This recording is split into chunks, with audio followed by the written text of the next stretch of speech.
Cek.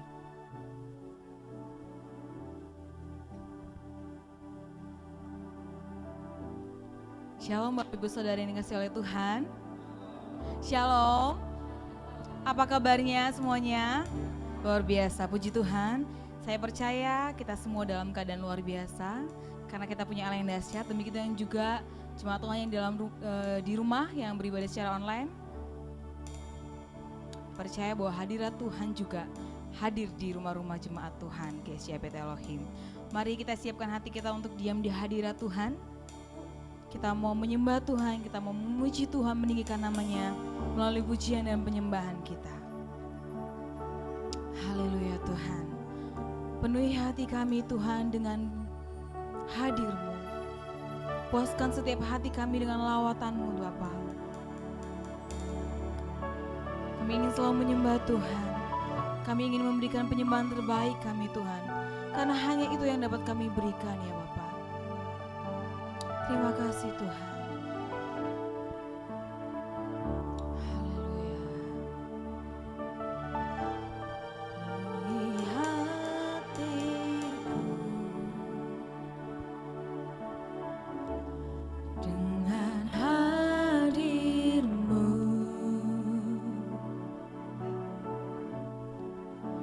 Ku rindu memandang wajah-Mu oh Tuhan, di dalam kekudusan-Mu. Bawaku dekat dalam hati-Mu.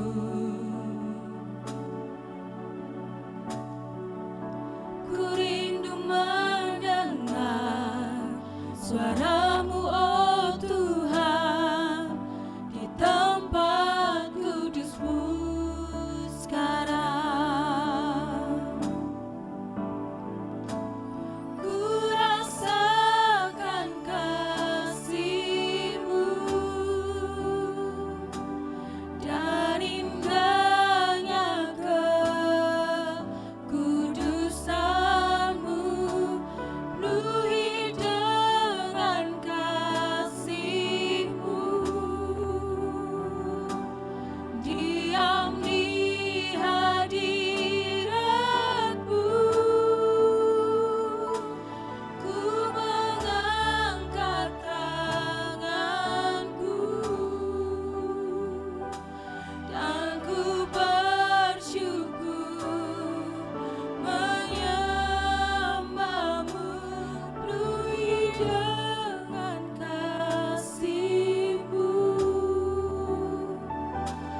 diam di hadirat-Mu. Kita nyanyikan pujian ini dari awal. Penuhi hati kami Tuhan. Penuhi hatiku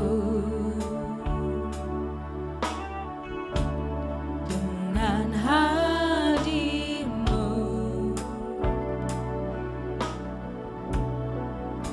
Ku rindu memandang wajah-Mu oh Tuhan, di dalam kekudusan-Mu.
indahnya kekudusan-Mu Tuhan.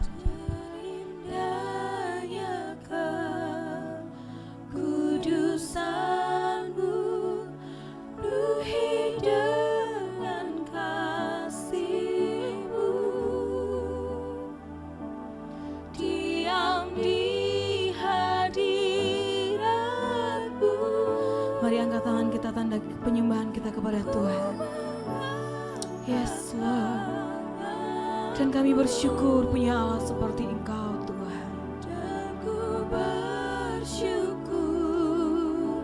menyembah-Mu, penuhi dengan kasih-Mu.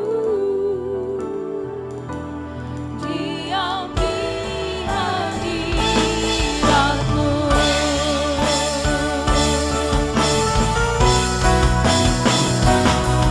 Rasakan kasih-Mu dan indahnya kekudusan-Mu, penuhi dengan kasih-Mu. Diam di hadirat-Mu, ku mengangkat tanganku dan ku bersyukur menyembah-Mu, penuhi dengan kasih-Mu. Diam di hadirat-Mu. Haleluya Tuhan. Hadirat-Mu kami rasakan Tuhan. Kekudusan-Mu nyata di tempat ini ya Tuhan. Haleluya. Terpujilah nama-Mu. Terpujilah Engkau Tuhan kekal selamanya. Aku Tuhan, ku rasakan kekudusan-Mu Bapa, penuhiku. Ku rindu selalu diam dalam baitmu, menikmati kasih anugerah-Mu, menikmati kasih-Mu Tuhan, menikmati kasih anugerah, menikmati kasih-Mu Tuhan, menikmati kasih anugerah-Mu.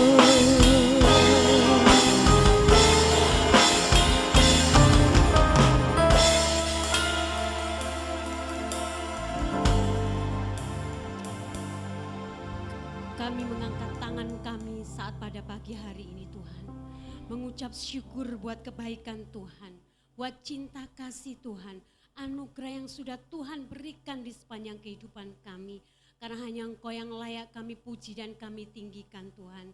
Terima kasih Bapa, terima kasih Tuhan, Engkau sungguh luar biasa, Engkau baik. Engkaulah sumber dari pertolongan kami, sumber pengharapan serta kekuatan bagi kami. Kami tidak bisa membalas segala kebaikan Tuhan yang sudah Tuhan berikan kepada kami. Tetapi izinkan kami pada saat pagi hari ini untuk memuji dan menyembah Engkau. Namun sebelumnya, layakkan kami, ampuni segala dosa dan kesalahan kami, segala tutur kata dan sikap kami yang tidak berkenan di hadapan Tuhan. Biar kami boleh layak menyembah dan memuji Engkau. Biarlah Tuhan pujian dan penyembahan kami boleh naik ke hadirat-Mu dan boleh menyenangkan hati-Mu ya Bapa. Terima kasih ya Bapa. Juga Tuhan pada saat pagi hari ini kami mau serahkan anak-anak-Mu yang ambil bagian pelayanan. Baik itu WL, singer, pemain musik, tamburin Bapak. Terlebih hamba-Mu yang akan menyampaikan kebenaran firman Tuhan. Tuhan kau urapi dengan luar biasa Bapa. Supaya Tuhan hambamu, apa yang hambamu sampaikan ini semua boleh beroleh daripada Engkau. Dan Tuhan apa yang hambamu sampaikan ini boleh mengubah setiap pribadi kami untuk menjadi pribadi yang lebih baik lagi. Supaya kami lebih setia di dalam Engkau ya Bapa. Terima kasih Bapak, kami serahkan juga jemaatmu yang saat ini hadir maupun yang mengikuti ibadah online. Engkau memberkati semuanya, Engkau mengurapi semua Bapak. Kami undang hadirmu di tempat ini Tuhan. Biarlah Tuhan pada saat pagi hari ini kami boleh merasakan kasih-Mu. Kami boleh merasakan Tuhan hadirat-Mu. Kami boleh merasakan suasana surga di tempat ini ya Bapak. Terima kasih Tuhan, terima kasih. Juga Tuhan kami serahkan anak-anak-Mu yang mungkin belum sempat hadir pada saat ini. Mungkin sakit, Tuhan sembuhkan. Mungkin yang kekurangan, Tuhan cukupkan. Bahkan mungkin yang sekarang mengalami tawar hati, kiranya Tuhan beri penghiburan. Biarlah di saat jam-jam ibadah yang akan datang, semua boleh bersama-sama datang di tempat ini untuk memuji dan menyembah Engkau. Terima kasih Bapak, kami serahkan Tuhan ibadah ini mulai dari awal pertengahan hingga akhirnya hanya di dalam nama-Mu Tuhan. Biarlah hanya Roh-Mu yang berkuasa di tempat ini. Terima kasih Bapak. Inilah doa dan permohonan kami, hanya kami bersama dalam nama Tuhan Yesus kami sudah berdoa mengucap syukur. Haleluya, amin. Puji Tuhan, sekali lagi shalom Bapak Ibu Saudara. Yang bersuka cita pada pagi hari ini boleh lambaikan tangannya. Saya undang sama-sama untuk berdiri. Kita mau memuji Tuhan, kita mau bersuka cita bersama-sama. Kita mau bersorak-sorai bagi Dia.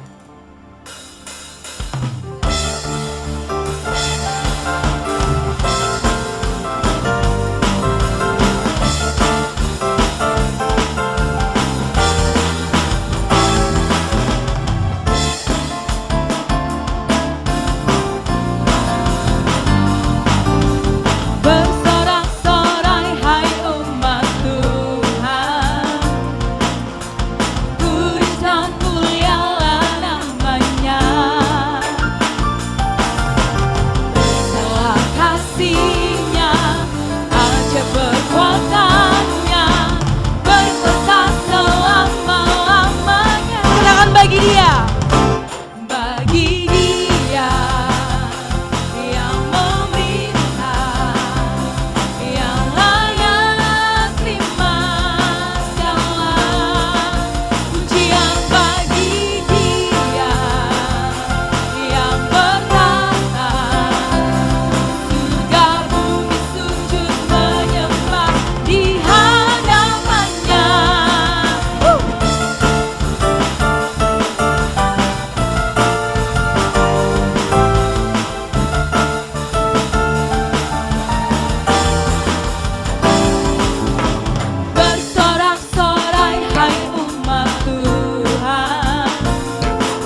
Yesus Kristus. Haleluya. Siap untuk merayakan kemenangan yang Tuhan berikan? Amin. Yang siap boleh lambaikan tangannya. Kita semua tahu bahwa dia adalah satu-satunya yang tak tertandingi. Amin. Amin. Tak tertandingi.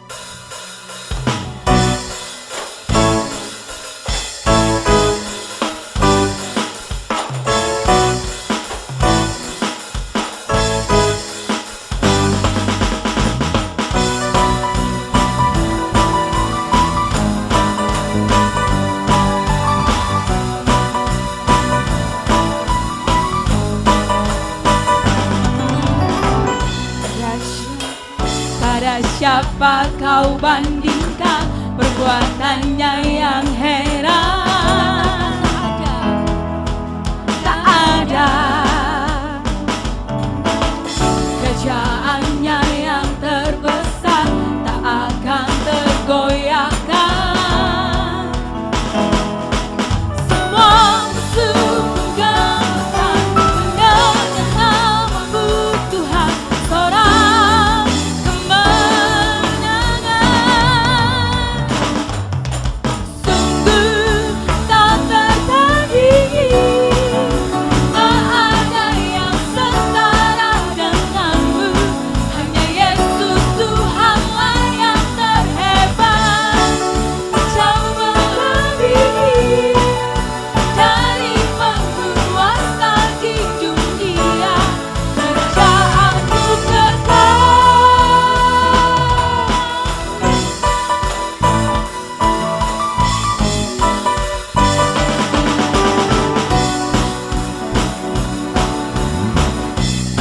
siapa kau bandingkan perbuatannya yang heran?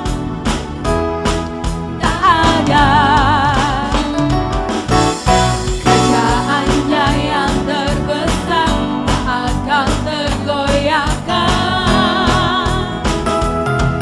Semua musuh gemetar mendengar namamu Tuhan, seorang kemenangan. Sungguh tak tertandingi, tak ada yang setara denganmu. Hanya Yesus Tuhanlah yang terhebat, jauh melebihi dari penguasa di dunia. Kerajaanmu Bapak Ibu Saudara, kita semua percaya bahwa Allah kita adalah Allah yang tak tertandingi. Amin. Amin. Mari kita Haleluya. beri kemuliaan hanya bagi Dia. Haleluya. Memuji Tuhan.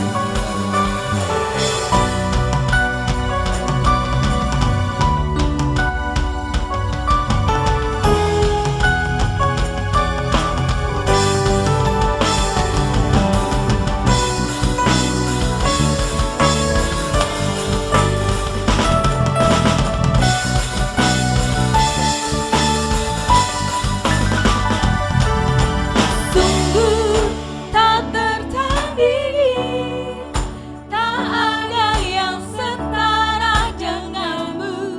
Hanya Yesus Tuhanlah yang terhebat, jauh melebihi dari penguasa di dunia.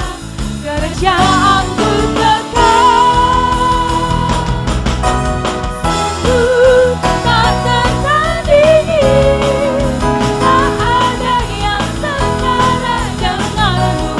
Hanya Yesus Tuhanlah yang terhebat, jauh melebihi dari penguasa di dunia.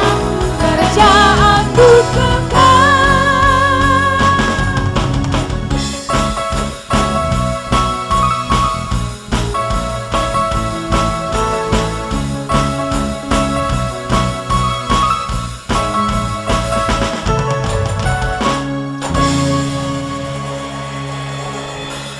Silakan duduk Bapak Ibu yang ada di gereja maupun yang ada di rumah.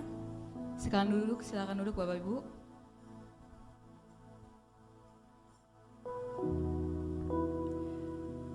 Kita semua percaya bahwa Tuhan selalu hadir untuk menolong kita di saat kita terpuruk maupun kita berada dalam kesusahan. Maka dari itu, Dia adalah Allah yang setia. Amin.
Dalam ketakutan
Jadi di sebelah kiri ini adalah presentasi yang saya sampaikan.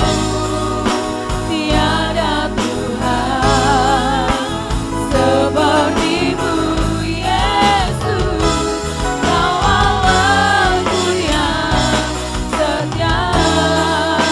Tiada Tuhan seperti-Mu Yesus, tiada Tuhan seperti-Mu Yesus, tiada Tuhan seperti-Mu Yesus, Kau Allahku yang setia.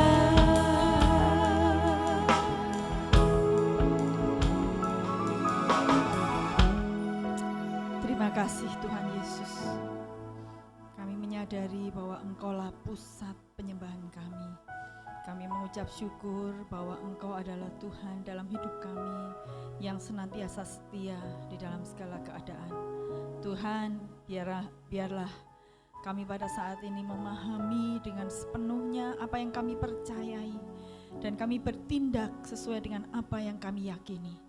Tuhan, berkati firman-Mu, urapi hamba-Mu, urapi kami semua, berikan kami kepekaan rohani untuk mengerti dengan jelas apa yang Tuhan mau untuk kami lakukan pada hari ini Tuhan. Terima kasih Tuhan Yesus, di dalam nama Tuhan Yesus kami berdoa dan mengucap syukur, haleluya, amin. Puji Tuhan, shalom. Puji Tuhan, hari ini kita akan belajar bersama-sama yang saya beri judul dengan Jesus my Master, atau Yesus Tuhanku. Nah saudara, kata Yesus Tuhan itu adalah sesuatu yang biasa kita ucapkan. Sesuatu yang selalu menjadi, kalau istilah yang lain di agama lain mengatakan ini sahadatnya orang Kristen lah ya. Pengakuan bahwa Yesus Tuhan itu seperti satu semacam ucapan yang selalu kita nyatakan. Setiap hari setidaknya paling enggak satu kali saudara mengatakan Yesus Tuhan, betul? Kalau enggak sama sekali enggak pernah, itu berarti enggak pernah berdoa. Karena kan ya pasti kalau berdoa Tuhan Yesus loh, kan menyebut nama Yesus Tuhan. Bahkan kalau di Sati, kami itu mahasiswa baru itu ada yang namanya LBC, Leadership Bootcamp gitu ya. Mereka mahasiswa yang baru pertama, mereka punya salam yang harus dihafalkan, yaitu Yesus Tuhan gitu. Setiap ketemu orang harus mengatakan Yesus Tuhan. Nah, kebiasaan kita menyebut kata Tuhan Yesus atau Yesus Tuhan kadang-kala membuat kita kehilangan maknanya. Kita kadang-kala hanya memakainya, hanya menyebut tapi tanpa pernah tahu sebenarnya apa toh artinya Yesus Tuhan itu. Gitu kan? Sama seperti suami istri, mulai dari pacaran kalau menyapa pasangannya, apa pasangannya disapa apa? Beb, wah, atau sayang gitu. Yang tolong masakkan air itu kalau tahun pertama ya.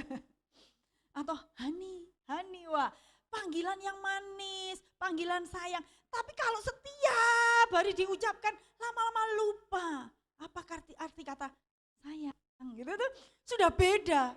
Sayang, kamu nggak mau masak buat aku sayang. Nah, sudah lupa, sudah lain maknanya. Nah, karena itu pada saat ini mari kita belajar supaya saudara tidak menjadikan pernyataan atau pengakuan Yesus Tuhan itu sebagai sesuatu yang umum, makna yang biasa. Karena di dalam arti Yesus Tuhan itu tersimpan makna teologi yang dalam.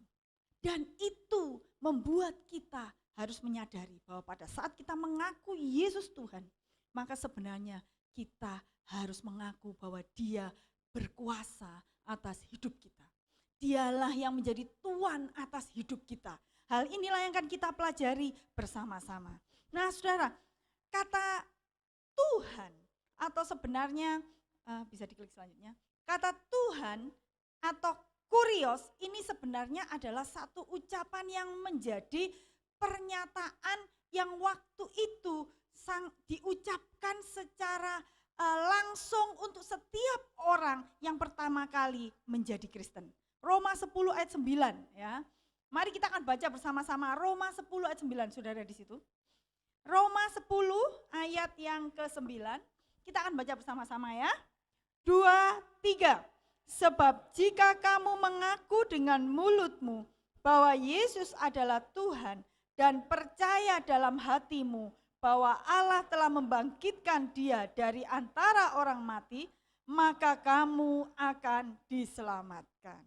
Ayat ini berbicara tentang pengakuan bahwa Yesus Tuhan pada waktu itu menjadi utama. Jadi setiap kalau ada orang yang percaya atau mau bergabung menjadi orang Kristen, dia harus melakukan pengakuan ini. Bahwa Yesus adalah Tuhan. Nah, kata Yesus adalah Tuhan seperti yang saya katakan, sebenarnya kata aslinya itu bicara tentang, kalau saudara sering mendengar kurios. Ya. Kata kurios ini sebenarnya adalah kata lain atau bahasa asli dari kata Tuhan, sebutan Tuhan. Kalau di dalam perjanjian lama, kata kurios atau kata Tuhan ini diberikan untuk Yehovah atau Yahweh. Jadi kalau saudara lihat di terjemahan Alkitab saudara ya, ada kata Tuhan dalam huruf besar Tuhan. Nah itu sebenarnya ditujukan kepada Yehovah, Allahnya orang Israel pada waktu itu. Atau yang sebenarnya artinya adalah Tuhan. Nah kata kurios atau karena kata Tuhan ini artinya adalah seseorang yang memiliki kekuasaan atas atau kedaulatan atas seseorang atau sesuatu. Jadi ketika kita menyebut Allah kita sebagai Tuhan, maka Allah kita itu memiliki kedaulatan, kekuasaan atas semua yang ada di langit dan di bumi. Yang atas segala sesuatu, itu pemahamannya. Nah, sebenarnya latar belakang dari ayat ini atau dari kata kurios, kata Tuhan, ini adalah situasi perbudakan. Nah, kita tidak terlalu mengenal. Tetapi pada zaman Alkitab, perbudakan itu menjadi sesuatu yang biasa. Jadi kalau seorang budak, dia itu memiliki tuan atau kurios. Jadi kalau sang budak ini, dia di bawah kurios A gitu ya, tuan A, maka budak ini adalah milik dari kurios itu. Dia milik dari kurios itu dan kurios atau Tuhan atau tuan ini dia memiliki kuasa atas miliknya, atas budak itu. Jadi budak pada waktu itu dianggap seperti benda ya. Jadi menjadi milik. Semakin banyak budak semakin kaya. Ya karena itu seperti harta benda gitu ya. Nah kalau saudara perhatikan, tidak ada dalam konsep perbudakan pada waktu itu, budak itu bisa klaim miliknya, bahkan termasuk kalau dia punya anak gadis yang cantik. Dia tidak bisa katakan, ini anakku. Anaknya itu adalah anak tuannya. Jadi kalau tuannya pakai anak itu, dah anakmu tak jual, dia tidak bisa melakukan apapun. Kalau toh budak itu memiliki harta atau kekayaan, karena budak-budak pada waktu itu ada yang kaya-kaya sebenarnya, karena dia adalah tawanan perang, bekas raja-raja, punya uang, punya kekayaan, tapi itu semua milik siapa? Milik tuannya atau kurios. Jadi para budak pada waktu itu, dia hanya punya satu pilihan, melakukan dan melayani kehendak tuannya atau kurios, walaupun dalam kondisi nyaman ataupun tidak nyaman. Latar belakang yang lain adalah pada waktu penyebutan kurios itu karena situasinya ada dalam kerajaan Romawi pada waktu itu. Jadi kaisar Romawi itu disebut Tuhan atau tuan. Mengapa? Karena kaisar Romawi itu bagi mereka itu adalah yang ilahi, yang patut disembah, yang didewakan. Jadi di mana-mana kalau pada zaman kekaisaran Romawi pada waktu itu, mereka menaruh patung-patung kaisar di mana-mana untuk diapakan? Bukan dibuat pajangan, saudara, seperti zaman sekarang ya, buat hiasan rumah, tidak. Patung itu menunjukkan bahwa orang harus menyembah kepada kaisar, menyembah kepada dia sebagai Tuhan. Nah, berdasarkan latar belakang itu, mari kita akan meneliti satu persatu apa yang disebut dengan Yesus Tuhan atau Yesus Master atau kurios ini tadi. arti Yesus sebagai Tuhan yang seperti yang saya jelaskan berdasarkan latar belakang yang lalu, maka sebenarnya pemahaman utama waktu kita menyebut Yesus Tuhan, Dia adalah Tuhan kita. Dia adalah pemilik kita. Roma 14 ayat 8 mengatakan, sebab jika kita hidup untuk Tuhan. Dan jika kita mati untuk Tuhan. Jadi baik hidup atau mati, kita adalah milik Tuhan. Ayat ini tersebar di mana-mana pemahaman seperti ini. Bahwa setiap orang yang mengaku dengan mulutnya bahwa Yesus Tuhan, dia harus sadar bahwa dia dimiliki oleh Tuhan. Dan Tuhan adalah Tuhan di dalam hidupnya. Nah, sejak kapan saya menjadi milik Tuhan? Milik Tuhan Yesus, sejak kapan? Nah, jawabannya adalah sejak kita ditebus olehnya. Nah, kata penebusan ini juga konteksnya seperti tadi yang perdagangan budak. Jadi di dalam pasar budak, jadi di sana itu ada, kalau di Indonesia ada pasar hewan ya, yang dijual belikan, di sana ada namanya pasar budak. Jadi Tuhan, makanya saya katakan, Tuhan yang memiliki banyak budak, itu kaya. Karena dia bisa menjual. Jadi budaknya ini dijual oleh tuannya. Dijual. Nah, pada waktu dijual, jika ada orang lain yang merasa berminat, ini budak ini kelihatannya bisa apa ya? Dia tanya, bisa apa kira-kira budak itu? Oh, dia bisa masak. Kalau masak enak. Oh, bukan hanya masak, dia pintar berkebun. Lihat itu dari badannya, ototnya. Wah, dia katakan, jangan salah, bukan hanya itu. Ini budak ini smart. Dia akan bisa menjadi guru buat anak-anakmu. Itu yang mereka cari. Jadi mereka dulu tuh budak-budak juga menjadi guru. Jadi orang yang mengajari anak-anaknya. Wah, aku mau ini, aku mau. Berapa harganya? Harganya 1.000 keping perak misalnya. Wah, itu sangat mahal ya. Zaman dulu tuh orang tuh 30 keping perak. Kalau 1.000, wah itu mahal. Mahal. Wah, enggak boleh turun, ya persis seperti orang jual beli binatang gitu loh. Yang harus ditawar dan akhirnya ya sudah deal 750. Oke, ya saya beli. Pada waktu tuan ini membeli budak itu, maka budak ini resmi menjadi miliknya. Dan pada waktu budak ini menjadi miliknya, itu berarti dia pindah kepemilikan. Makanya kata yang dipakai di situ adalah agorazo. Kata agorazo bicara tentang pasar budak, pembelian budak. Bila orang itu sudah dibeli, maka itu menjadi milik dari tuannya yang baru. Kita semua adalah orang yang dijual. Bukan dijual istilahnya, karena tidak ada yang menjual kita. Terjual itu yang benar. Kita terjual oleh apa? Oleh karena dosa yang kita lakukan. Ketika Adam dan Hawa memutuskan untuk menginginkan dirinya menjadi sama dengan Allah dan dia melanggar firman Tuhan, dia telah berdosa. Dan perhatikan, sejak saat itu dia dan keturunannya tidak bisa lepas dari berbuat dosa. Kenapa? Karena dia terjual di bawah kuasa dosa. Apa artinya dia terjual dalam kuasa dosa? Artinya dia menjadi miliknya dosa. Menjadi budaknya dosa, menjadi hambanya dosa. Paulus mengaitkan atau mengekspresikan istilah hamba dosa itu seperti ini. Di dalam diri kita, pikiran kita tahu apa yang baik. Kita tahu mengasihi itu baik. Kita tahu untuk menolong orang yang kekurangan itu baik. Kita tahu kalau di dalam diri kita berbohong itu jahat. Kita tahu dalam diri kita kalau menipu itu juga jahat. Kita tahu dalam diri kita kalau kita kemudian benci, pukul orang, itu jahat. Tetapi Paulus katakan, apa yang ada di dalam hati kita, dalam pikiran kita yang tahu hukum yang baik, begitu keluar, yang diperbuat justru sebaliknya. Mengapa? Karena kita tidak bisa melawan dari Tuhan kita, yaitu yang namanya dosa. Dosa menawan hidup kita, menawan ini daging kita. Sehingga kita selalu ingin mengikuti daging ini sebenarnya netral. Nafsunya netral.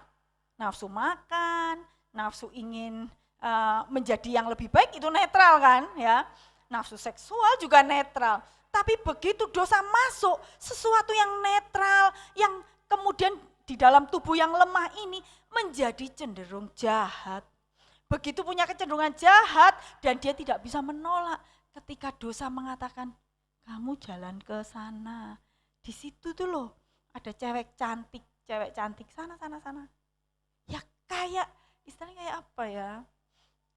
Kayak domba yang kelu, ya, seperti sapi atau kambing yang diikat tali, dan yang mengikat tali itu adalah dosa. Sehingga kita menjadi hamba dosa.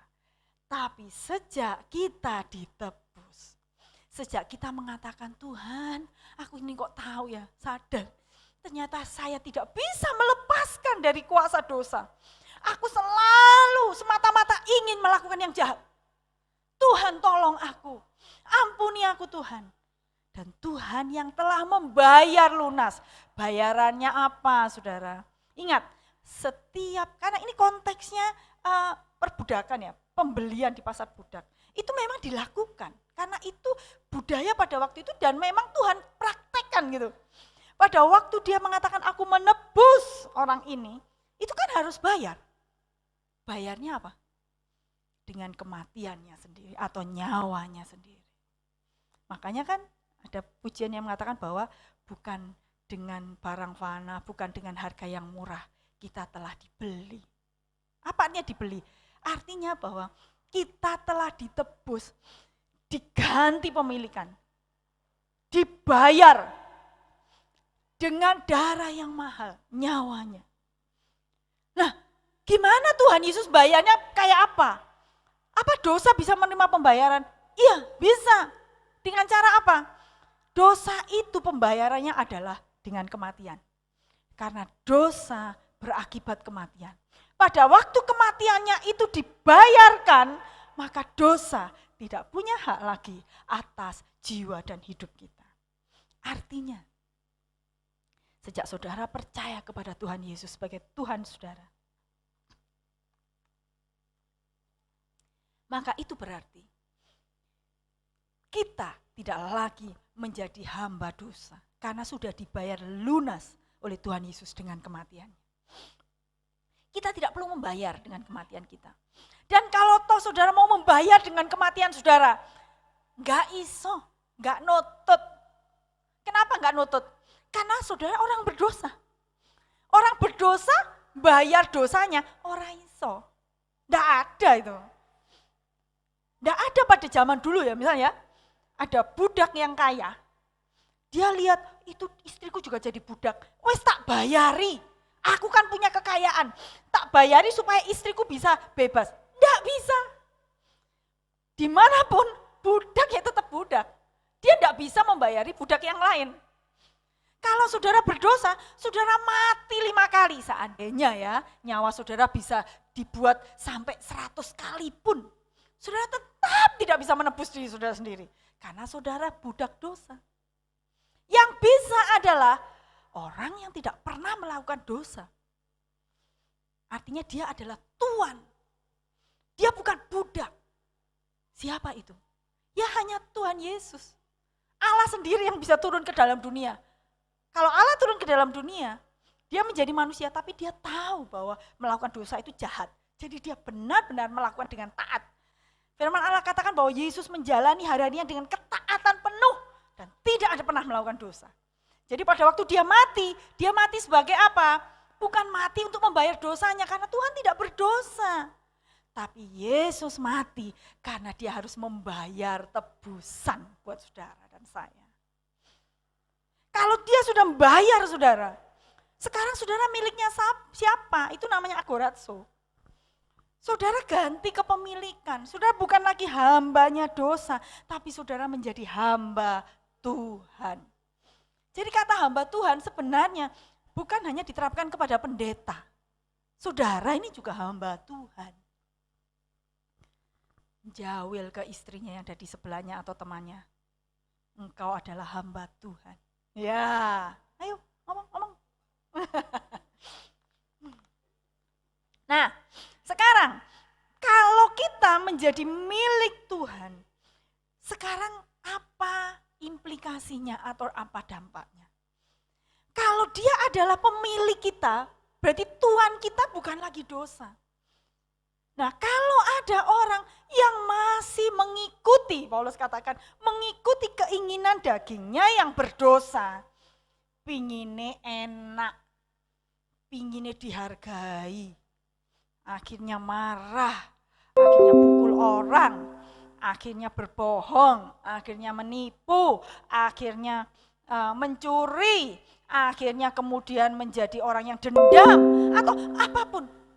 Kalau kita masih mengikuti jalan yang berdosa, ini perlu dipertanyakan. Sekarang saudara miliknya siapa? Kalau saudara miliknya Tuhan, dan saudara sudah mengalami penebusan, tidak ada itu yang diperhamba oleh dosa. Saudara ngerti bedanya diperhamba dengan jatuh dalam dosa ya? Saya pernah jatuh dalam dosa, pernah. Saya bukan orang suci, kalau saya suci, saya seperti Henok, diangkat ke surga. Saya pernah marah, jengkel, pernah. Saya pernah berpikiran negatif tentang orang, pernah. Tapi itu tidak menjadi, artinya saya itu tidak diperhamba oleh itu. Gitu kan beda kan? Kalau diperhamba itu, setiap waktu selalu ingin melakukannya. Itu berarti diperhamba. Nah, kalau sudah diperhamba, langkah yang harus saudara lakukan, datang kepada Tuhan Yesus. Minta Tuhan Yesus menebus saudara, membayar saudara. Dan begitu saudara dilepaskan, saudara menjalani hidup menjadi milik Kristus. Ada banyak ayat, jadi saya itu mau memasukkan semua, nanti saya baca Alkitab nanti ya, tidak khotbah. Ayat-ayat katakan, sekarang engkau adalah milik Kristus, karena itu seharusnya persembahkanlah tubuhmu. Pergunakanlah anggota-anggota tubuhmu. Untuk apa? Untuk melakukan kebenaran. Karena itulah yang diminta oleh Tuhan kita. Jadi sekarang ya, setiap kali saudara tergerak atau berusaha ada bisikan dari dosa untuk melakukan dosa, ingat baik-baik. Sekarang Tuhan saya bukan dosa. Saya bisa katakan tidak. Jangan katakan tubuh ini lemah tante. Mau gak mau, memang keinginan kuat, tapi tubuh lemah. Jadi saya gak bisa menolak. Siapa bilang? Kita bisa menolak karena Tuhan kita bukan dosa. Kalau Tuhan kita dosa, kita gak bisa menolak. Sekarang Tuhan kita adalah Allah. Dalam 1 Petrus 3 ayat 15 mengatakan, tetapi kuduskanlah Kristus di dalam hatimu sebagai Tuhan. Ini bicara bahwa kita ini, karena Yesus adalah Tuhan, berarti dia adalah pemilik kita, Tuhan kita. Kita harus menguduskannya. Menguduskannya berbicara bahwa yang menjadi prioritas utama dalam hidup kita adalah Tuhan kita. Akhirnya kita masuk kepada yang selanjutnya. Dia adalah subjek pelayanan kita. Yakobus 4 ayat 15 mengatakan, sebenarnya kamu harus berkata, jika Tuhan menghendakinya, kami akan hidup dan berbuat ini dan itu. Karena dia Tuhan kita, seluruh kehidupan kita untuk melayani siapa? Saya kerja Bu, untuk apa? Untuk keluargaku. Ora oleh ngono kuwi. Ya, enggak boleh. Kenapa? Karena saudara, kalau saudara bekerja, saudara harus bekerja untuk Tuhan.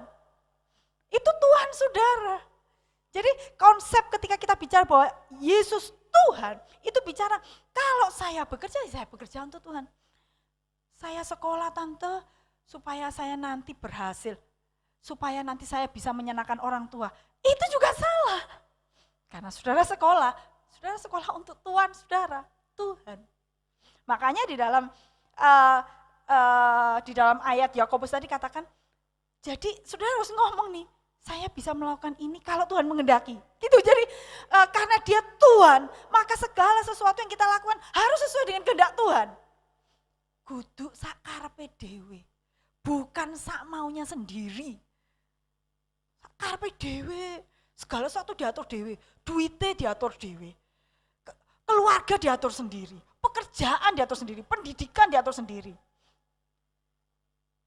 Segala sesuatu, waktunya diatur sendiri. Tidak bisa, saudara. Begitu kita mengatakan Tuhan, Yesus Tuhan, dialah yang punya uang saya, dia yang punya waktu saya, dia yang punya tubuh saya, dia yang punya hidup saya. Nah, di dalam ayat Kolose 3 ayat 23 dan 24, ya, Kolose 3 ayat 23 dan 24 saya akan bacakan. Apapun juga yang kamu perbuat, perbuatlah dengan segenap hatimu seperti untuk Tuhan dan bukan untuk manusia. Kamu tahu bahwa dari Tuhanlah kamu akan menerima bagian yang ditentukan bagimu sebagai upah. Kristus adalah Tuhan dan kamu hambanya. Kristus adalah kurios, Tuhan dan kamu hambanya. Ayat ini bicara kepada kita bahwa apapun yang kita perbuat. Jadi kalau misalnya saya bekerja ya, sekarang saya ada di Sati gitu. Saya itu tidak memandang Satinya. Saya bekerja untuk Tuhan. Waktu saya sekolah. Saya waktu awal sekolah, saya hanya sekolah karena saya berpikir orang tua saya nuntut saya sekolah. Jadi begitu saya tidak suka dengan orang tua saya malas sekolah. Begitu saya tidak suka dengan gurunya, karena dulu waktu SD saya ingat ada satu guru yang saya tidak suka. Ya saya malas gitu. Enggak dapat juara ya babah lah, terserah, enggak peduli. Tapi ketika saya mengalami Yesus menjadi Tuhan saya mengalami penebusan. Itu mengubah pola pikir saya, benar. Waktu saya sekolah itu saudara ya, saya itu selalu ingin melakukan yang terbaik. Bukan karena kompetisi. Ada teman saya waktu di SMP ada 2 yang hampir sama berurutan. Tapi saya tidak pernah merasa bahwa dia rival saya. Karena saya waktu sekolah, saya tidak mencari nilai yang baik untuk menjatuhkan dia. Tapi waktu saya sekolah, yang saya pandang adalah saya ingin menyenangkan hati Tuhan saya. Jadi sekolah, wah segala sesuatu yang saya lakukan, bekerja, sampai waktu saya bekerja, ketika saya jadi guru, saudara zaman dulu kan, ya yang jadi guru Bu Endang, kayak gitu ngerti. Aduh gajinya berapa loh saudara. Pada waktu tahun 90-an tuh 1 SKS itu berarti saya ngajar 1 jam setiap minggu. Itu bayarnya waktu itu kalau nggak salah 800 rupiah. Tahun 90-an 800. Jadi gaji saya mengajar 12 jam itu 1.200 atau 12.000 gitu. Sekitar itu 12.000 lah. Pokoknya 1 bulan. Itu ngajarnya di Batu, rumah saya tumpang, saya kosnya di Malang. Entek ke duit, habis saudara buat ongkos. Saya nggak memberi les. Saya juga memberi les. Waktu memberi lesnya ditanya sama orangnya. Termasuk ini bukan hanya orang Kristen, ada yang bukan orang Kristen tanya. Berapa honornya? Saya bilang, terserah. Oh kasih berapa, terserah. Kenapa? Karena saya selalu memandang bahwa Yesus itu Tuhan saya. Yang memberi upah seperti dikatakan, bukan Tuhan yang ada di bumi. Tapi Tuhan saya. Cuma dia pakai Tuhan yang ada di bumi untuk memberkati saya. Dia pakai guru saya untuk memberi kepada saya nilai. Jadi itu membuat saya bebas saudara. Saudara tahu bahwa saudara itu bukan hamba siapapun gitu ya. Jadi waktu saudara bekerja, saudara bisa bekerja dengan senang hati karena apa? Saudara bukan hamba dari Tuhan yang ada di bumi, saudara hamba Tuhan gitu, yang memberi kemerdekaan. Nah ini perbedaannya. Kalau Tuhan yang lain, kamu jadi hambaku ya, kamu harus melakukan A, melakukan B, melakukan C. Enggak boleh A, enggak boleh B, enggak boleh C. Tapi Tuhan Yesus kita tidak seperti itu. Enak banget. Tuhan, apa yang saya mau lakukan? Sakarep-karepmu. Terserah, yang penting itu adalah kamu lakukan dengan segenap hatimu. Dan sesuai dengan karunia kita. Kalau saudara tidak bisa berkhotbah, ya Tuhan tidak akan menuntut saudara berkhotbah. Kalau saudara suaranya tidak indah seperti Kak Frisda gitu, ya saudara tidak mungkin dituntut untuk jadi WL. Santai saja, lakukan aja yang saudara bisa gitu. Saya bisanya cuma nyapu, yo nyapu gitu ya. Saya bisanya cuma cuci piring, ora apa-apa nyuci piring. Pergi ke rumah tetangga atau jemaat yang lagi sibuk, kok lihat anaknya itu 10, aduh cek akeh yo, kok sakno ya, wes. Kemudian saudara pergi ke rumah sana, Bu ada yang saya bantu, ayo tak bantu masak. Ibu yang ngurus anak, dia masih punya bayi, ada yang dituntun, belum masaknya, bayangkan. Tapi saudara bisa membantu, karena apa? Kita bisa setidaknya membantu membersihkan rumah gitu. Nah, hal-hal seperti ini yang kita lakukan. Kenapa? Karena yang memberi upah bukan Tuhan kita di dunia, tetapi Tuhan kita di surga. Tuhan, kalau begitu, kalau saya melayani, nanti Tuhan jangan lupa ya, upahnya ya. Ya enggak bisa gitu ya. Karena enggak ada budak minta upah itu. Kan saudara budak. Namanya budak hamba itu ya sakarepe sing ngasih gitu kan. Jadi kalau Tuhan berkati ya puji Tuhan. Lah Tuhan gak memberkati, Tuhan gak mungkin tidak memberkati gitu. Ya Tuhan pasti berkatilah ya.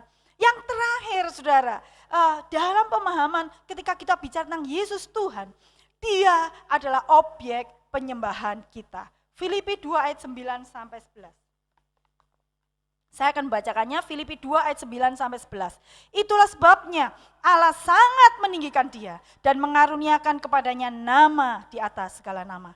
Supaya dalam nama Yesus bertekuk lutut segala yang ada di langit dan yang ada di atas bumi dan yang ada di bawah bumi. Dan segala lidah mengaku Yesus Kristus adalah Tuhan bagi kemuliaan Allah Bapa. Masih ingat tadi yang saya katakan bahwa ini konteks ini juga ada bicara tentang latar belakang kekaisaran pada waktu itu. Pemerintahan raja-raja pada waktu itu. Seseorang yang disebut raja, dia adalah dewa. Dia adalah orang yang layak disembah. Itu namanya tuan atau Tuhan. Kurios. Kalau saya menganggap tuan saya, kaisar itu kurios saya, Tuhan saya, maka saya harus menyembah Dia. Nah demikian juga ketika Yesus, ingat dikatakan bahwa Yesus mendapatkan nama karena ketaatannya. Dia layak menerima penyembahan dari semua orang. Makanya dikatakan semua bangsa akan sujud menyembah Yesus Tuhan. Nanti saudara, sekarang belum nampak. Kita akan sampai kepada poin yang ketiga, Dia adalah objek penyembahan kita. Saya akan bacakan Filipi 2 ayat 9 sampai 11 yang tadi katakan, itu sebabnya Allah sangat meninggikan Dia dan mengaruniakan kepadanya nama di atas segala nama. Supaya dalam nama Yesus bertekuk lutut segala yang ada di langit dan yang ada di atas bumi dan yang ada di bawah bumi. Dan segala lidah mengaku Yesus Kristus adalah Tuhan bagi kemuliaan Allah Bapa. Nah, ayat ini berbicara tentang bagaimana sekarang Tuhan atau Yesus dikaruniakan nama istilahnya. Nama di atas segala nama yang orang bertekuk lutut menyembah kepada Dia. Makanya dikatakan bahwa Yesus akan disebut sebagai Tuhan. Loh, sebelumnya Yesus itu bukan Tuhan. Kita ingat bahwa kata Tuhan itu bicara tentang tuan, penguasa, hakim yang memiliki hak atas segala langit dan bumi. Nah itu adalah hak dari Allah Bapa. Tetapi ketika Yesus menjalaninya, kan Yesus harus memulai menunjukkan kepada manusia kilo carane gitu ya. Menjalani dengan ketaatan pada waktu Dia menjelma menjadi manusia. Dia harus menjadi seperti manusia biasa. Pada waktu Dia menjelma menjadi manusia, Dia harus benar-benar menghampakan dirinya. Kealahannya, kemuliaannya tidak boleh diperhitungkan. Dia benar-benar menjadi manusia 100%. Yang kemudian Dia harus menjalaninya sampai kepada ketaatan yang terakhir. Begitu ketaatannya sampai sempurna, maka sekarang namanya Dia yang manusia itu ya, nama Yesus itu punya arti. Begitu orang menyebut nama Yesus, dia harus tahu bahwa Yesus adalah Tuhan atau penguasa atau hakim di atas semuanya. Jadi kalau kita melihat hubungannya dengan konteks pada waktu itu, bahwa orang-orang harus menyembah kepada Kaisar sebagai Tuhan, maka pada waktu kita mengatakan dia adalah objek penyembahan kita, maka kita harusnya mengatakan bahwa dia adalah Allah, dia adalah Tuhan yang layak menerima semua penghargaan, semua penghormatan kita. Tetapi kita, saudara, karena kita terlalu biasa mendengar bahwa Allah itu penuh kasih, dia itu baik, dia itu sabar, sehingga akhirnya kadangkala kita tidak ada penghormatan, tidak ada penghargaan sama sekali kepada Tuhan. Tapi pada saat saudara berdiri dan saudara menghadap kepada Tuhan, saudara sedang menghadap kepada Tuhan yang penguasa langit dan bumi. Harus ada penghargaan dong, harus ada penyembahan. Bagaimana saudara menghargai Tuhan saudara? Ya saudara itu jangan menggunakan namanya semena-mena, asal-asalan. Atau saudara juga janganlah saudara itu melakukan segala sesuatu seolah-olah Tuhan tidak melihat saudara. Kita harus tunjukkan bahwa kita menghargai dia dengan cara apa? Dengan cara kita berperilaku seperti seorang budak atau hambanya Tuhan. Jangan sampai nama Tuhan dihujat karena perbuatan kita. Kalau orang lain akhirnya ngomong, walah Tuhan ini wong Kristen ini kaya ngono ya, lho niku orang-orangnya. Lihat itu orang-orangnya kayak gitu. Mahatma Gandhi mengatakan bahwa dia tidak bisa menjadi Kristen bukan karena dia tidak mengakui Yesus itu adalah Tuhan yang baik. Dia katakan bahwa Yesus itu Tuhan yang luar biasa. Yesus itu Tuhan yang luar biasa. Tidak ada seorang pun yang seperti Yesus. Tapi saya tidak melihat itu di hati pengikutnya, di dalam pengikutnya. Pada waktu itu India kan di bawah kekuasaan Inggris. Yang menerapkan perbudakan dengan cara yang tidak manusiawi. Jadi dia merasa tercabik-cabik. Dan karena itu dia tidak mau terima Yesus. Bahkan dia katakan India akan terima Yesus kalau pengikutnya menunjukkan Yesus itu seperti yang tertulis di dalam Alkitab. Kalau kita mengaku bahwa Yesus itu Tuhan, mari kita menjadikan hidup kita sumber yang membuat orang menyembah kepada Tuhan. Perbuatan kita membuat orang akhirnya menghargai siapa itu Yesus.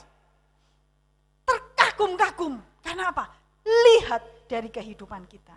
Pada waktu kita mengakui bahwa Yesus adalah Tuhan yang layak menerima penyembahan kita, itu berarti bahwa dia kelak akan datang sebagai hakim. Dan dalam 15 ayat 4 mengatakan, Wahyu 15 ayat 4, ini di akhir ya.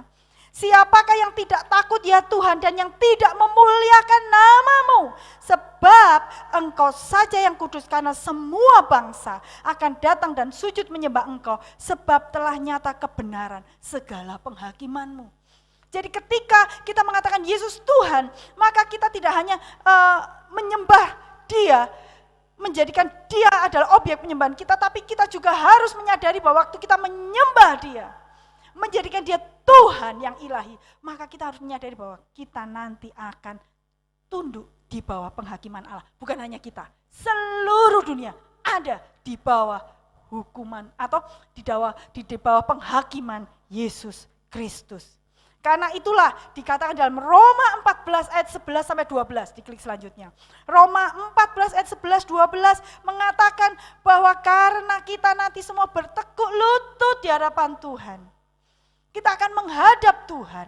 Maka kita menghadap itu bawa apa? Saudara menghadap itu bawa apa? Tuhan, saya bawa piring kosong, tolong diisi. Tidak ada. Saudara harus menunjukkan kepada Tuhan bahwa Tuhan, saya bawa pertanggungjawaban. Nah itu, pertanggungjawaban atas hidup saudara. Pertanggungjawaban atas waktu yang Tuhan percayakan kepada saudara.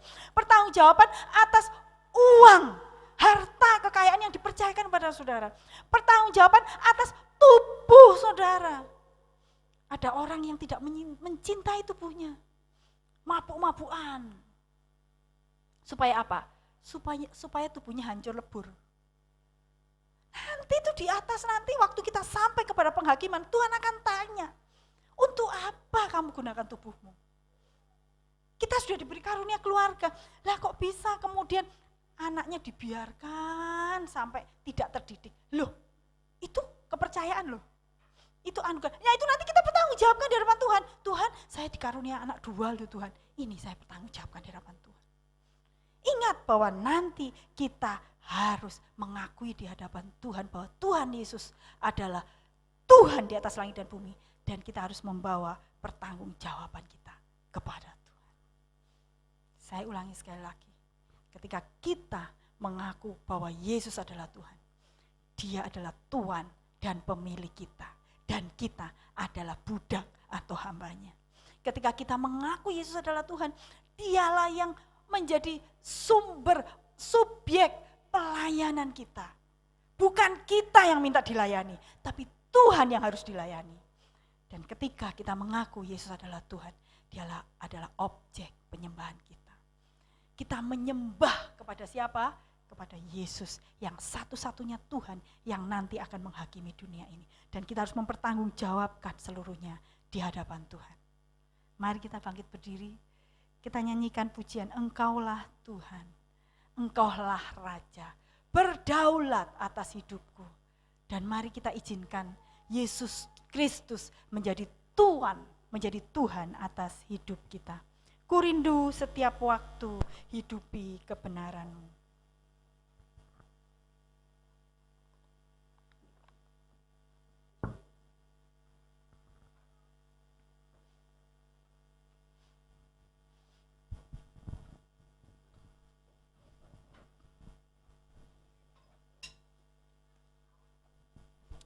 Engkaulah Tuhan, Engkaulah Raja.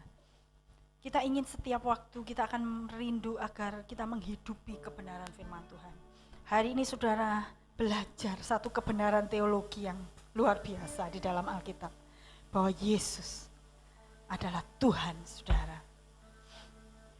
Ku rindu setiap waktu hidupi kebenaran-Mu, bukan dengan kuatku, namun karena Roh-Mu.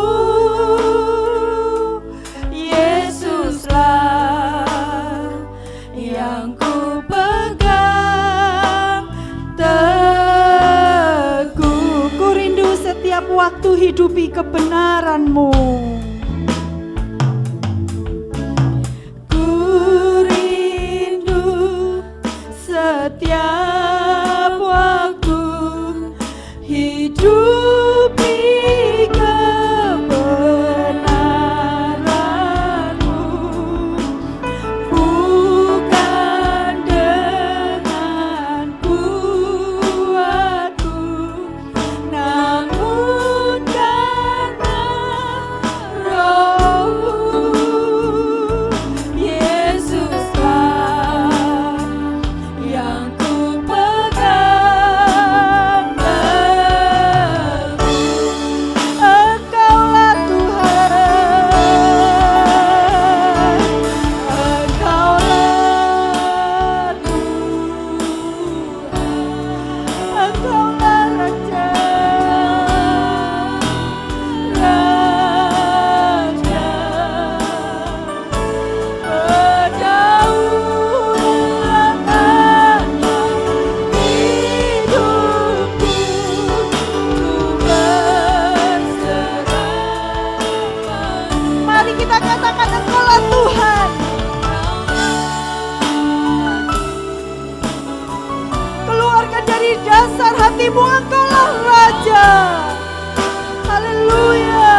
hidupku. Haleluya. Ku berserah Engkaulah Tuhan.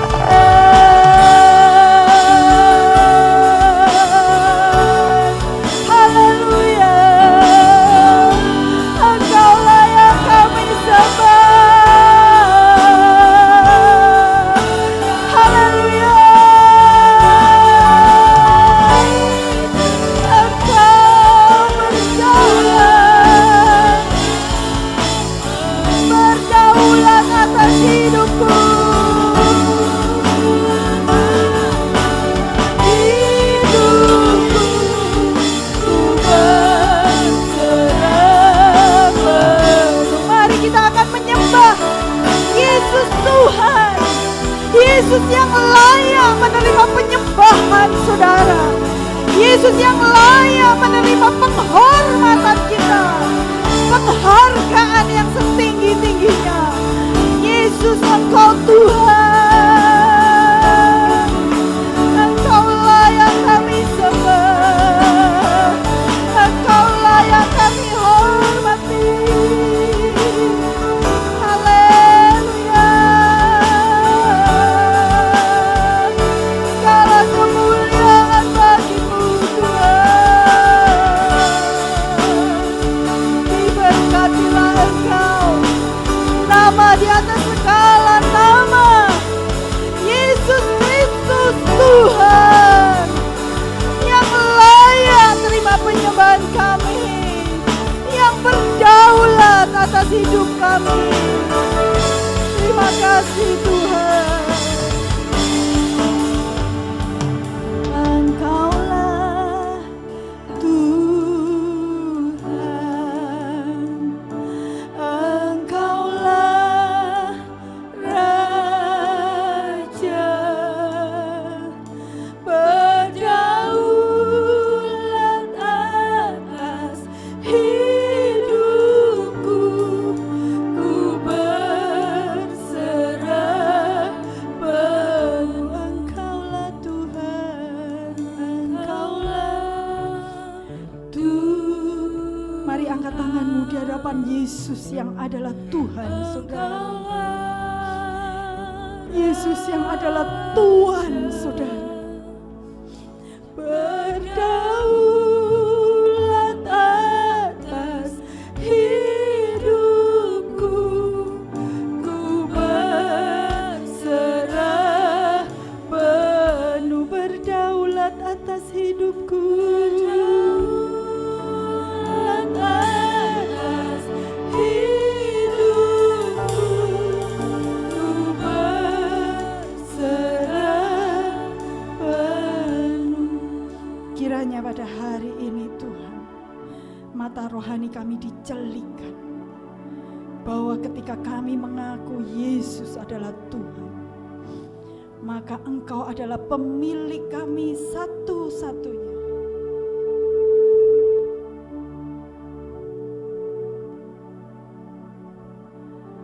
Engkau adalah yang menjadi Tuhan atas hidup kami. Bukan lagi dosa, bukan lagi keinginan daging, bukan lagi kelemahan kami sebagai manusia yang akan menguasai, yang akan memperhamba kami. Tetapi Engkau Tuhan yang menjadi Tuhan atas hidup kami. Kiranya kami menguduskan Engkau, mengkhususkan Engkau menjadi Tuhan di atas hidup kami. Kiranya kami dapat melayani dengan segenap hati kami untuk Engkau Tuhan. Segala hidup kami semata-mata hanya melayani Tuhan kami, yaitu Yesus Kristus. Kiranya kami akan menghargai-Mu dan takut akan Engkau, karena Engkau adalah Tuhan yang layak menerima penyembahan, dan Engkau adalah hakim yang akan menguasai bumi ini. Dan kiranya kami akan mempertanggungjawabkan setiap perkataan, perbuatan, sikap hati kami di hadapan Tuhan. Terima kasih Tuhan, biarlah firman-Mu tertanam dan kami dapat menghidupinya dalam kehidupan kami, sehingga kami dapat bertumbuh setingkat lebih maju daripada hari-hari sebelumnya. Karena kami tidak hanya memahami kebenaran ini, tapi kami mempraktekannya dalam kehidupan kami. Terpujilah nama Tuhan. Di dalam nama Tuhan Yesus kami berdoa dan mengucap syukur. Haleluya. Amin. Silakan duduk. Puji nama Tuhan. Kita akan melihat pengumuman, ya. Pengumuman. Ya. Pengumumannya hari Selasa ada doa syafaat di tempat ini, tapi saudara yang tidak bisa ada di ruko, saudara bisa mendengarkan dari rumah. Selanjutnya hari Rabu ada ibadah kaum pria. Ya. Kenapa? Hari Kamis ada ibadah kaum pria dan juga ibadah kaum wanita. Ibadah kaum prianya doa, ibadah kaum wanitanya juga ada doa. Ya. Ibadah ya lewat WA. Kemudian hari Jumat ada doa di Pacet, masih ada Pak? Oh sudah tidak ada ya doa di Pacet ya. Hari Sabtu ada ibadah kaum muda ya. Ibadah Youth Friendship hari Sabtu di sini. Ya, ibadah new normal. Baik, hari Minggu akan ada ibadah. Hari Minggu tidak lagi ada jam 6, kita akan menggabungkan semua di jam 9. Jadi semua jemaat akan mendengarkan bersama-sama pada jam 9. Tuhan memberkati kita semua dan kita akan memberi buat Tuhan. Saya mohon yang akan berdoa untuk persembahan akan maju ke depan. Ibu Lydia akan berdoa untuk persembahan. Mari kita akan tunduk kepala dan kita akan berdoa. Mari kita berdoa. Tuhan yang baik, sungguh Engkau adalah Allah kami. Saat ini Tuhan, layakkan kami untuk memberikan yang terbaik buat Engkau. Engkau memberkati setiap tangan-tangan yang memberi dengan sukacita. Tuhan dan Tuhan akan membalasnya dengan berlipat kali ganda. Di dalam nama-Mu kami akan memberikan persembahan yang terbaik hanya untuk Engkau Tuhan. Haleluya. Amin. Amin. Bagi saudara yang ingin memberi persembahan, saudara bisa mentransfer di dalam rekening atau menghubungi staf pastoral yang ada nomor teleponnya. Nanti saudara akan bisa memberikan persembahan untuk Tuhan. Mari kita akan mengakhiri ibadah kita dengan penuh sukacita. Mari kita akan bangkit berdiri bersama-sama. Ya, kita bersukacita pada saat ini karena kita bisa beribadah kepada Tuhan. Aku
kami yang di surga, dikuduskanlah nama-Mu, datanglah kerajaan-Mu, jadilah kehendak-Mu di bumi seperti di surga. Berikanlah kami pada hari ini makanan kami yang secukupnya, dan ampunilah kami akan kesalahan kami, seperti kami juga mengampuni salah kepada kami. Dan janganlah membawa kami ke dalam pencobaan, tapi lepaskanlah kami daripada yang jahat. Karena Engkaulah yang mempunyai kerajaan dan kuasa dan kemuliaan sampai selama-lamanya. Mari angkat tangan saudara di hadapan Allah. Tuhan memberkati engkau dan melindungi engkau. Tuhan menyinari engkau dengan wajah-Nya dan memberi engkau kasih karunia. Tuhan menghadapkan wajah-Nya kepadamu dan memberi engkau damai sejahtera. Kiranya Tuhan pada hari ini, hamba-Mu mohon, Tuhan memberkati seluruh sidang jemaat-Mu yang hadir di tempat ini maupun yang mengikuti ibadah online di rumah. Kiranya berkat Tuhan atas mereka, baik di dalam keluarga mereka, dalam pekerjaan mereka, dalam pendidikan mereka, dalam kehidupan pribadi mereka, dalam pergaulan mereka, dimanapun mereka berada. Kiranya berkat Tuhan menyertai mereka, sehingga mereka dapat menjadi kesaksian yang hidup bahwa Yesus adalah Tuhan atas hidup mereka. Terima kasih Tuhan Yesus. Saudaraku yang dikasihi Tuhan, pulanglah dan terimalah berkat dari Allah Bapa, kasih setia daripada Tuhan Yesus, dan penyertaan, penghiburan dari Roh Kudus akan menyertai saudara dari sekarang sampai selama-lamanya, sampai Maranatha. Tuhan bertemu kita semuanya. Mari semua yang percaya katakan amin. Tuhan Yesus